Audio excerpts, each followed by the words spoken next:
और आइए अब आपको बताऊं, पाकिस्तान का हाल आपने देख लिया, पाकिस्तान का रोना आपने देख लिया, भारत की तैयारी कैसी है वो देखिए। ये उधमपुर की तस्वीर आप देख रहे हैं। उधमपुर में बच्चियां नकाब में थी, हाथ में तिरंगा लिए हुए।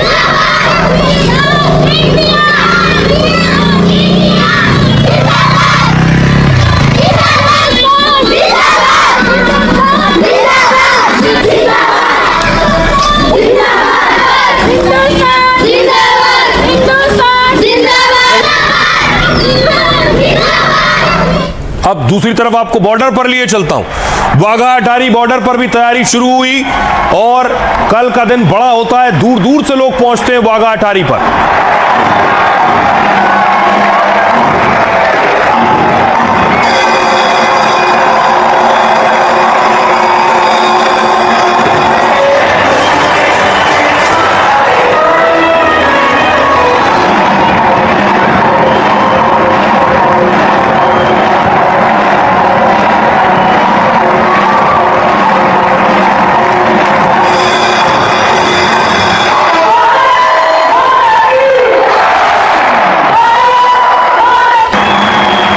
अब देखिए, भारत में सुरक्षा व्यवस्था भी चाक चौबंद कर दी गई है। ये 15 अगस्त से पहले आप देख रहे हैं, सिक्योरिटी फोर्सेस, पुलिस वालों की जिम्मेदारी बढ़ गई है, चुनौती बढ़ गई है, हर चीज की जांच परख हो रही है और चेकिंग हो रही है, गाड़ियां हो, संदिग्ध वस्तु हो या कोई जगह हो।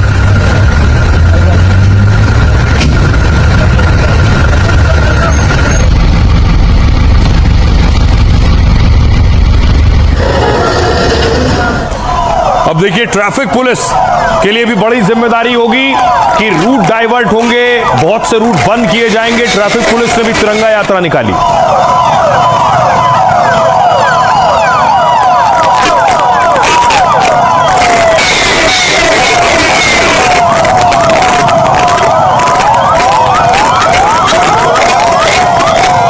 अब देखिए, सबकी नजर होगी दिल्ली पर, तो दिल्ली के कंट्रोल रूम में आपको लिए चलता हूं। दिल्ली का कंट्रोल रूम आप देख रहे हैं, चप्पे चप्पे पर तीसरी आंख का पहरा है और सीसीटीवी कंट्रोल रूम में नजर रखी जा रही है।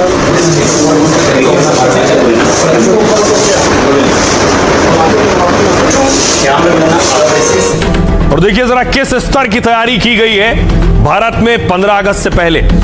देश के 80वें स्वतंत्रता दिवस को लेकर तैयारियां पूरी कर ली गई हैं। लाल किले में होने वाले खास समारोह की अगुवाई पीएम मोदी करेंगे।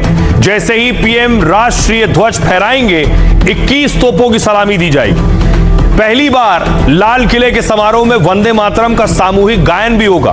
2 MI-17 हेलीकॉप्टर समारोह वाली जगह पर फूलों की बारिश करेंगे और आजादी के समारोह में 5000 विशेष मेहमानों को आमंत्रित किया गया है। जहां पीएम मोदी झंडा फहराएंगे, वहां चप्पे चप्पे पर सुरक्षा व्यवस्था कड़ी होगी। लाल किले और उसके आसपास 15,000 जवान तैनात किए गए। इनमें दिल्ली के पुलिस के साथ NSG अर्धसैनिक बल भी होंगे।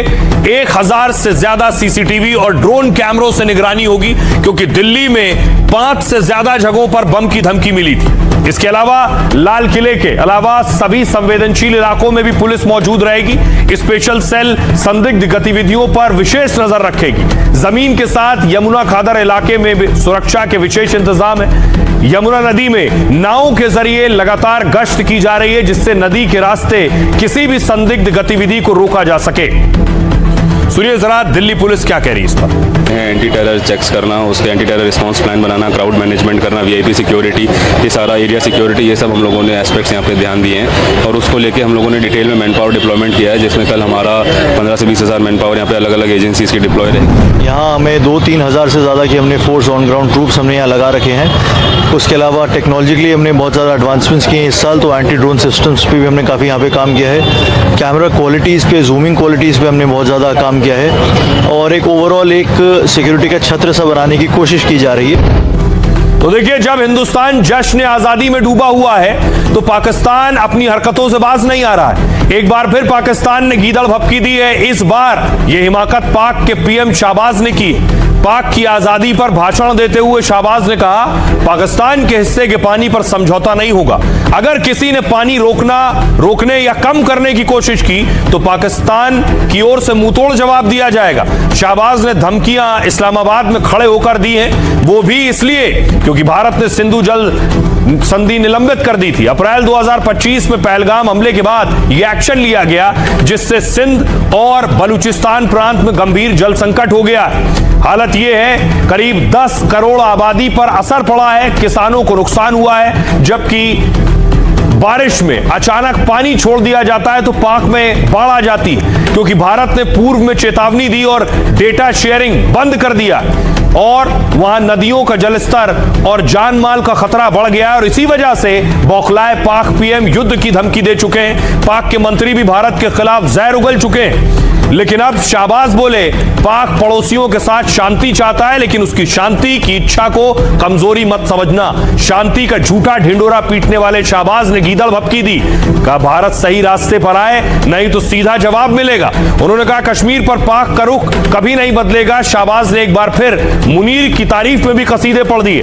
झूठा दावा किया कि मुनीर के नेतृत्व में पाक ने जीत हासिल की है। तो ये हाल होता है पाकिस्तान का। देखिए, कभी डैम बंद कर दिया जाता है, कभी पानी खोल दिया जाता है। आइए अब आपको सुनवाऊं, सुनिए क्या कुछ कह रहे हैं शाहबाज शरीफ, और उन्हें राष्ट्रपति द्रौपदी मुर्मू ने अपने संबोधन में भी जवाब दिया।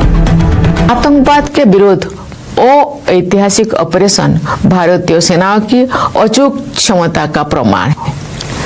आतंकियों और उनके समर्थकों को ये कठोर संदेश दिया गया कि वे चाहे कहीं भी जाकर छिप जाएं, लेकिन उन्हें आपने किए की सजा जरूर मिलेगी।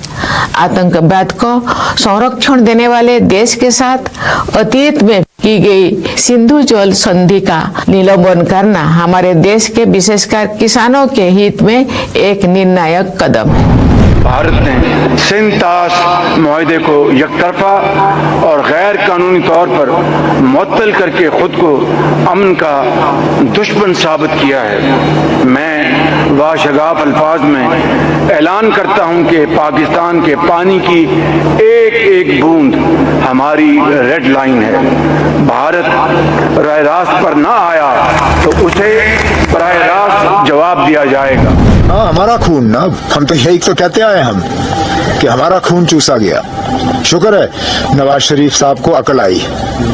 ये हम लोगों का खून चूसा गया है, ये हमारी दरियाएं हैं। कहने के लिए तो पाकिस्तान वाले कहते हैं हम कश्मीरियों के बड़े हमदर्द हैं, लेकिन जब पानी पे बात आ जाती है तो उनकी हमदर्दी गायब हो जाती है। तो चलिए, अच्छा है उन्होंने कहा कि ड्रॉप ऑफ ब्लड, सही कहा उन्होंने, ये हमारा खून चूसा गया है। और अब इंडस वाटर ट्रीटी कैंसिल हुआ है, ये कैंसिल ही रहना चाहिए ताकि हम इस पानी का सही इस्तेमाल करें। अब देखिए जरा, योगी आदित्यनाथ जो बात कह रहे थे, उनका कहने का मतलब यह था कि पीएम मोदी अगर सत्ता में उस वक्त होते तो देश अलग नहीं हुआ होता। और जो देश अलग हुआ उसका हाल देखिए क्या है। पाकिस्तान में क्या हुआ, जश्न आजादी में भी पाक में फायरिंग और धमाके होते रहे। आजादी के 8 दशक बाद भी पाक में खून खराबे हो रहे थे, गोलियां चल रही थी। 13 और 14 अगस्त की रात जश्न आजादी में फायरिंग हुई। कराची में कई जगह जश्न के लिए हवाई फायरिंग हो रही थी। यही फायरिंग पाकिस्तानियों के लिए जानलेवा बन गई। पाकिस्तानी अखबार डॉन के मुताबिक अफसरों ने बताया कि कराची में हुई इस फायरिंग में एक महिला की मौत हो गई है और फायरिंग में 94 लोग घायल हुए, इनमें 17 बच्चे भी शामिल हैं। बलूचिस्तान में देखिए, गृह मंत्री के काफिले पर हमला हो गया। मस्तूंग में मीर जिलालुल्लाह के काफिले पर गोलियां चलाई गईं और घात लगाकर हुई अंधाधुंध फायरिंग में गृहमंत्री बाल बाल बचे, लेकिन 3 सुरक्षाकर्मी समेत 6 लोग घायल हुए, जिनमें 2 गंभीर हैं। कोयटा में बलूच लड़ाकों ने सरकारी गैस पाइपलाइन उड़ा दी है। बलूचों ने विस्फोटक लगाकर रिमोट कंट्रोल से धमाका किया और इससे कई कस्बों और शहरों में गैस सप्लाई बाधित हो गई। इससे पहले यूनाइटेड बलूच आर्मी के प्रवक्ता ने दावा किया था, कहा था लड़ाकों ने बोलान में पाक सैन्य चेकपोस्ट उड़ा दिया है। इस हमले में 4 सैन्य कर्मियों की मौत हुई है और एक गंभीर है। इसके अलावा देखिए, पाक के कब्जे वाले कश्मीर में भी लगातार विरोध हो रहा है। 14 अगस्त को पीओके में ब्लैक डे मनाया जा रहा है और पाक की आजादी के दिन पाकिस्तान अधिकृत जम्मू कश्मीर में आजादी की डिमांड हो रही है। ज्वाइंट अवामी एक्शन कमेटी के नेता अमान खान ने कहा, पाक सेना और पाकिस्तानी नागरिकों को पाकिस्तान अधिकृत जम्मू कश्मीर छोड़ना होगा। प्रदर्शनकारियों ने मुनीर आर्मी के खिलाफ मोर्चा खोल दिया। कहा, न बिजली का बिल भरेंगे न पानी का पैसा देंगे, क्योंकि इन्हीं पैसों से वो हथियार खरीद कर हम पर जुल्म ढाते हैं। सुनिए, पीओके से जो आजादी मांग रहे हैं पाकिस्तान से, वो क्या कह रहे हैं, सुनिए। मैं पूछना चाहता हूं